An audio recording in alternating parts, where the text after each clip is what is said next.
kecuali Allah mengharamkannya masuk surga. Hadis muttafaqun alaih. Tidakkah para pemimpin itu takut dengan semua ini? Terkait dengan tanah misalnya, Rasulullah mengingatkan dengan keras, siapa yang berlaku zalim dengan mengambil tanah orang lain walaupun sejengkal, maka dia akan dibebani, dikalungkan pada lehernya dengan tanah dari 7 lapis bumi. Hadis riwayat Bukhari. Tidakkah engkau, wahai pemimpin muslim, mempunyai rasa takut sedikit pun kepada Allah Subhanahu wa ta'ala? Sedikit saja siksa Allah adalah demikian berat, apalagi ini pengkhianatan atau kecurangan yang dilakukan oleh para pemimpin kepada rakyatnya, dilakukan berulang-ulang dan dalam waktu yang panjang. Lebih jahat lagi kalau sang pemimpin itu kemudian menggunakan kekuatan politiknya untuk mencurangi dan mengkhianati rakyatnya, sehingga kemudian rakyatnya mengalami penderitaan dalam waktu yang lama. Sudah seharusnya siapapun umat Islam, termasuk para pemimpinnya, dia harus semakin menambah kecintaan dan ketaatannya kepada Allah dan Rasul-Nya. Dengan cara itulah kita semua akan bertemu dengan Rasulullah Sallallahu Alaihi Wasallam. Bukankah Rasulullah telah mengingatkan, anta ma'a man ahbabta?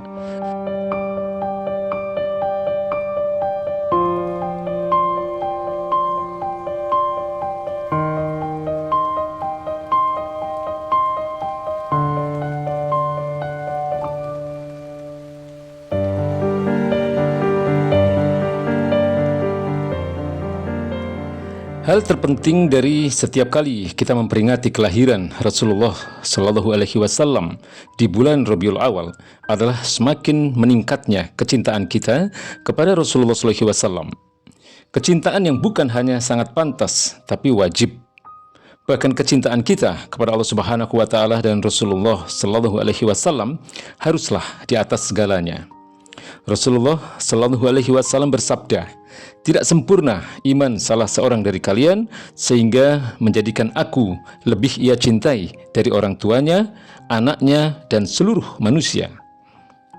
Namun cinta tidaklah cukup dengan klaim semata, tapi haruslah dibuktikan. Memperbanyak sholawat kepada Rasulullah Sallallahu Alaihi Wasallam adalah bukti cinta, termasuk taat dan mengikuti Rasulullah Sallallahu Alaihi Wasallam.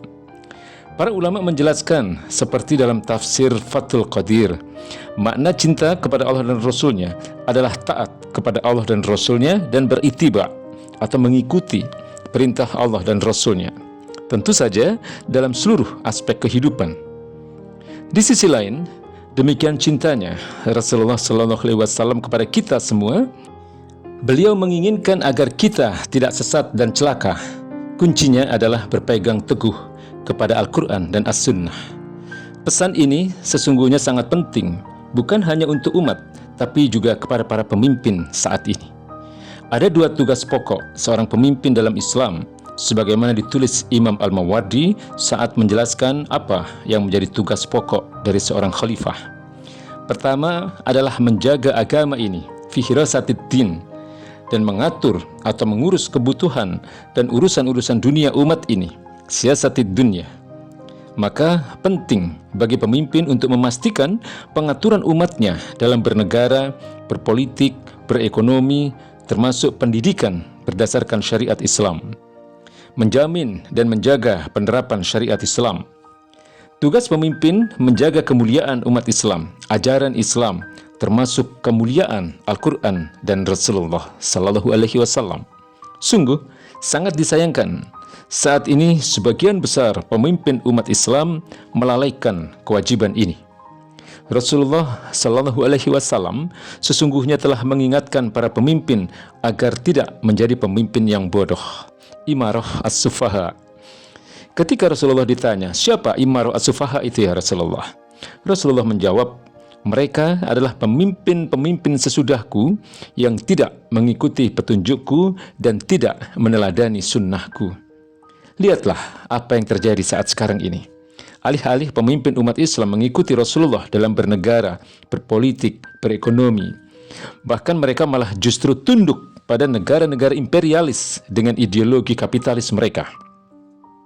Mereka lebih melayani kepentingan tuan-tuan besar kapitalisme mereka dibanding rakyat mereka sendiri, seperti yang terjadi di Rempang dan di beberapa wilayah. Mereka mengusir rakyat yang keturunannya telah lama bermukim di tanah mereka sendiri atas nama investasi. Atau kalau kita melihat apa yang terjadi di Palestina hari ini umat Islam di Palestina mengalami berbagai tindakan keji dari orang-orang kafir dan kaum penjajah. Tapi apa yang dilakukan oleh para pemimpin muslim? Mereka hanya berdiam diri tanpa melakukan pembelaan yang berarti. Rasulullah SAW juga mengingatkan para pemimpin yang curang dan menindas rakyatnya dengan pesan yang sangat jelas. Tidaklah seorang hamba yang diserahi Allah untuk memimpin rakyat lalu ia meninggal dunia dalam keadaan curang dan berkhianat terhadap rakyatnya, kecuali Allah mengharamkannya masuk surga. Hadis muttafaqun alaih. Tidakkah para pemimpin itu takut dengan semua ini? Terkait dengan tanah misalnya, Rasulullah mengingatkan dengan keras, siapa yang berlaku zalim dengan mengambil tanah orang lain walaupun sejengkal, maka dia akan dibebani, dikalungkan pada lehernya dengan tanah dari 7 lapis bumi. Hadis riwayat Bukhari. Tidakkah engkau, wahai pemimpin muslim, mempunyai rasa takut sedikit pun kepada Allah Subhanahu wa Ta'ala? Sedikit saja siksa Allah adalah demikian berat, apalagi ini pengkhianatan atau kecurangan yang dilakukan oleh para pemimpin kepada rakyatnya, dilakukan berulang-ulang dan dalam waktu yang panjang. Lebih jahat lagi kalau sang pemimpin itu kemudian menggunakan kekuatan politiknya untuk mencurangi dan mengkhianati rakyatnya, sehingga kemudian rakyatnya mengalami penderitaan dalam waktu yang lama. Sudah seharusnya siapapun umat Islam, termasuk para pemimpinnya, dia harus semakin menambah kecintaan dan ketaatannya kepada Allah dan Rasul-Nya. Dengan cara itulah kita semua akan bertemu dengan Rasulullah Sallallahu Alaihi Wasallam. Bukankah Rasulullah telah mengingatkan, anta ma'aman ahbabta, engkau akan bersama dengan orang yang engkau cintai.